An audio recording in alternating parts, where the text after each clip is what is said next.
गर्व करता हूं उत्तर प्रदेश की सरकार पर, आदरणीय योगी आदित्यनाथ जी पर, और मैं उनसे गुजारिश भी करना चाहता हूं, इस तरह पुलिस वालों को पुरस्कृत करना ही चाहिए, पुरस्कृत करना ही चाहिए।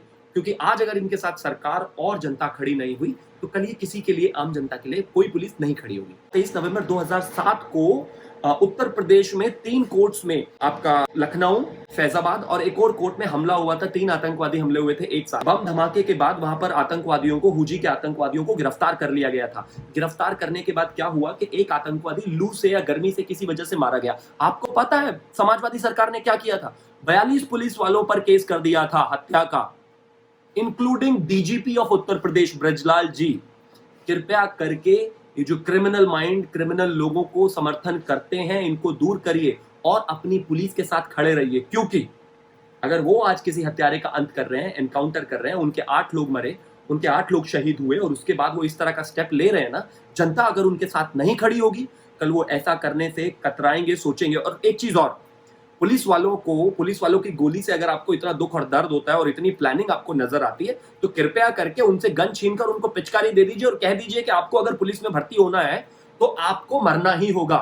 कृपया करके इस देश की पुलिस के साथ खड़े होइए, क्योंकि यही समय है। अगर आज सही के साथ और सच के साथ नहीं खड़े होगे, तो कल आपके साथ कोई नहीं खड़ा होगा।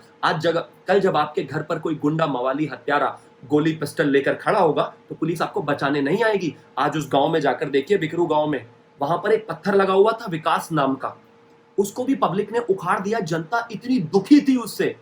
मुझे अग्निपथ का वो मांडवा वाला सीन याद आता है, जहां पर संजय दत्त के मरने के बाद वहां की जनता ही इतनी खुश हो जाती है। हमें ऐसे हत्यारों को आज नहीं तो कल फेस करना ही पड़ेगा। नमस्कार। सुबह की पहली किरण के साथ जब आज इस देश को पता चला कि इस देश में, दुनिया में विकास दुबे अब नहीं रहा, तो इस देश के ज्यादातर लोगों ने खुशी जताई। ज्यादातर लोग खुश हुए कि चलो कम से कम एक गैंगस्टर, एक गुंडा, एक मवाली, एक हत्यारा, कितने लोगों का कत्ल करने वाला, एक मंत्री का कत्ल करने वाला थाने में घुसकर, वो अब इस दुनिया में नहीं रहा। ज्यादातर लोगों ने इस बात पर खुशी जताई। कुछ लोगों को अगर हम छोड़ दें तो कुछ लोग कह रहे हैं कि बहुत सारी चीजें उससे बाहर आ सकती थी, उससे बात करने के बाद कितने सफेद पोस्ट नेताओं को पकड़ा जा सकता था। विपक्ष के तमाम तरीके के ऐसे जो है एलिगेशंस है। वो अलग बात है कि वो जब ये सब चीजें कहते हैं कि वो भूल जाते हैं कि उन्हीं की पार्टी के लोग उनको समर्थन दे रहे थे। वो अलग बात है कि 2017 में कमलेश दिवाकर, जो बहुजन समाजवादी पार्टी के विधायक के लिए चुनाव लड़ रहे थे ब्रजभूषण के सामने, ब्रजभूषण जो भारतीय जनता पार्टी के, बीजेपी के कैंडिडेट थे, वो कमलेश दिवाकर बसपा के जो कैंडिडेट थे उनके साथ विकास दुबे ने कैंपेनिंग कराई थी, उनकी गाड़ी में पूरी उसमें घूमा था, रथ यात्राएं निकाली थी बीजेपी के खिलाफ। वो अलग बात है कि समाजवादी के cabinet minister, I repeat myself, cabinet minister Vikas Dubey के घर गए थे। आप सभी कहीं ना कहीं किसी ना किसी पार्टी से जुड़े हुए हैं। आप बहुत अच्छी तरह से जानते हैं कि जो मंत्री लेवल के लोग होते हैं, वो अपने कार्यकर्ता के घर जाते तक नहीं है, मिलते तक नहीं है, उनसे बात तक नहीं करते। और एक कैबिनेट मिनिस्टर सरकार में होते हुए, बेरिया जिनका नाम है, वो विकास दुबे के घर गए थे। आप समझ सकते हैं कि कितने करीबी होंगे। वो अलग बात है कि एक कांग्रेस के सांसद राजा रामपाल, जब ये विकास दुबे जेल में थे, विकास दुबे के लिए उन्होंने धरना किया था, और धरने में विकास भैया जिंदाबाद जिंदाबाद के नारे लगाए थे। जीते जी हमारे सामने कनेक्शंस हैं कि उसके किस किस से संबंध बेहतर थे, उन पर कोई बात नहीं कर रहा है। लेकिन आज जब उसका एनकाउंटर हो गया, तो कह रहे हैं कि इस तरह के संबंध बाहर आ जाते। अरे संबंध आपके सामने हैं, सारी तमाम चीजें उसके सामने हैं। और इसके लिए मैं एक छोटा सा एग्जाम्पल आपको देना चाहूंगा। अतीक अहमद, शहाबुद्दीन और इस तरह के कितने सारे बदमाश हैं इस देश की तमाम जेलों में। कितने सारे लोगों से आज तक नेताओं के कनेक्शंस बाहर आए, कितने सारे नेताओं से, आज से गुंडों से, मवालियों से, हत्यारों से आज के टाइम में बिजनेसमैन के कनेक्शंस बाहर आए, या मीडिया के कनेक्शंस बाहर आए, या किसी के भी, एक भी नहीं। और आज आप कह रहे हैं कि अगर वो जिंदा होता तो बहुत सारे लिंक्स बाहर आ सकते थे। जब उस व्यक्ति को गोली नहीं मारी गई थी, जब उस व्यक्ति को गिरफ्तार किया गया था महाकाल से, तो पूरा ये जो विपक्ष है चूड़ियां तोड़ने पर आमादा हो गया था, ये कहते हुए कि ये देखिए छोटे छोटे मछलियों को ये सरकार एनकाउंटर कर देती है, बड़े बड़े मगरमच्छों को बचा देती है, बचा दिया इसको, अब ये जेल से जाके चलाएगा चीजें, अब ये बड़ा गुंडा बन जाएगा। कोई कहता था अब ये इलेक्शन लड़ेगा, और आज जब उसको मार दिया तो हाय, मार क्यों दिया उसको, एनकाउंटर क्यों कर दिया, उससे तो बहुत इंफॉर्मेशन निकल कर आने वाली थी। कृपया करके अपनी हिपोक्रेसी को अपने पास रखें। आप ही के नेता थे, अगर आपको देखना है कि वो किसके कितना करीब था तो कृपया करके अपने पार्टी के उस चीज़ों में जाकर देखें, आपको समझ में आ जाएगा। उसकी तस्वीरें बताती हैं कि वो कितना करीबी किसके था, उसकी तस्वीरें बताती हैं जब आप उनको छुड़वाते हैं, उसकी तस्वीरें बताती हैं जब बसपा के मंत्री और नेता उसको सरेंडर कराने के लिए लेकर जाते थे, और तमाम तरह के वो प्रूफ्स हैं। इन्वेस्टिगेशन होगी, उसका फ़ोन भी है, उसकी डायरीज, उसका वो बैकपैक जो था वो भी पुलिस के पास है, पुलिस ज़रूर करेगी। लेकिन आज हमें एज अ सोसाइटी एक चीज़ को तय करना है। मेरे घर के बाहर जो व्यक्ति गन लेकर खड़ा हो ना, वो पुलिस वाला हो, कोई गुंडा, मवाली, विकास दुबे ना हो, मुझे नहीं चाहिए। मुझे चाहिए मेरे घर के बाहर एक पुलिस वाला खड़ा हो जो मेरे घर की रक्षा कर सके, सुरक्षा कर चुके। हम उस उत्तर प्रदेश में रहते थे जहां पर लोगों को बचाया जाता था, जहां पर मवालियों को, गुंडों को संरक्षण दिया जाता था। मैं अखिलेश जी अगर मतलब होते तो क्या सिचुएशन होती, मैं तो सिर्फ यही कह रहा हूं। उन्होंने इरफान खान को रेप्लिकेट करके ऐसे कहा होता कि वो तो सरकार नहीं है इसलिए जाने दिया, अगर सरकार होती या मुख्यमंत्री होता तो विकास दुबे बाहों में होता। क्योंकि इन्हीं लोगों ने तो इस जैसे व्यक्ति को गैंगस्टर बनाया है। एक छोटा सा गली का गुंडा जिसको इतना बड़ा गैंगस्टर बना दिया, आज गैंगस्टर बनने के बाद वो इस लेवल पर पहुंच गया था। लेकिन समय के साथ साथ चीजें बदली, सरकार बदली, एनकाउंटर्स होने शुरू हुए और आज वो इस दुनिया में नहीं है। सोचिए अगर वो आज इस दुनिया में होता तो क्या होता। सोचिए आज अगर अखिलेश भैया की सरकार होती या मायावती की बहन जी की सरकार होती तो क्या होता। बुआ बबुआ की सरकार में ये व्यक्ति जेल जाता, वहां से गैंगस्टर बनता, वहां से गैंग ऑपरेट करता, फिर बेल पर बाहर निकलता, सभी बसपा और सपा के जो लोग हैं भैया जी नमस्कार कर करके धरने करते, इसको बाहर निकालते। बाहर निकालने के बाद ये किसी संतोष जैसे मंत्री को, जैसे इसने पहले एक मंत्री को गोली मार दी थी थाने में घुसकर, फिर ये किसी व्यक्ति को फिर ये अंदर जाता, फिर ये टिकट लड़ता। क्योंकि बसपा ने तो, सपा ने तो इसकी धर्मपत्नी को आजीवन सदस्यता दे ही रखी थी, उसने 20,000 रुपया जमा भी किया हुआ था। आप मुझे एक चीज बताइए, कल 20 लाख रुपए दाऊद इब्राहिम दे देगा समाजवादी पार्टी को और उसका सदस्य बन जाएगा तो ये बनने देंगे क्या?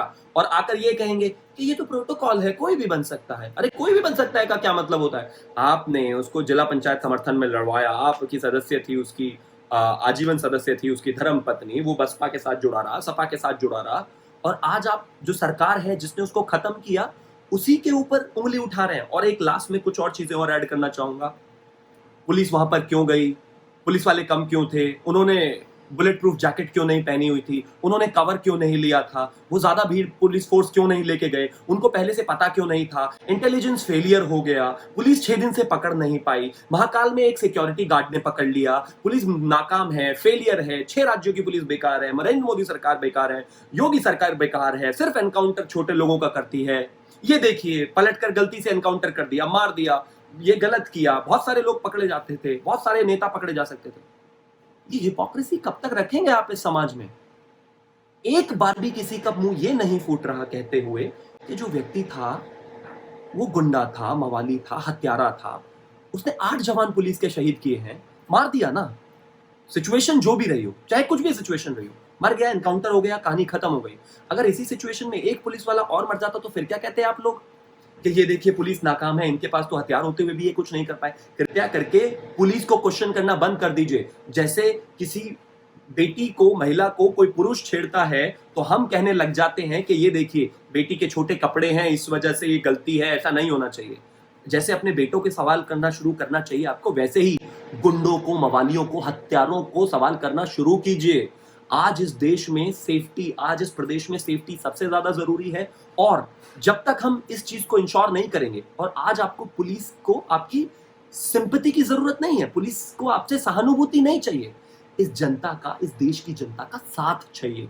क्योंकि अगर आप इस पुलिस का साथ आज नहीं देंगे तो सरकारें उनके साथ कैसे करती हैं, मैं आपको छोटा सा एग्जांपल बता देता हूं। 23 नवंबर 2007 को उत्तर प्रदेश में 3 कोर्ट्स में, आपका लखनऊ, फैजाबाद और एक और कोर्ट में हमला हुआ था। 3 आतंकवादी हमले हुए थे एक साथ। बम धमाके के बाद वहां पर आतंकवादियों को, हुजी के आतंकवादियों को गिरफ्तार कर लिया गया था। गिरफ्तार करने के बाद क्या हुआ कि एक आतंकवादी लू से या गर्मी से किसी वजह से मारा गया। आपको पता है समाजवादी सरकार ने क्या किया था? 42 पुलिस वालों पर केस कर दिया था हत्या का, including DGP of Uttar Pradesh Brajlal ji.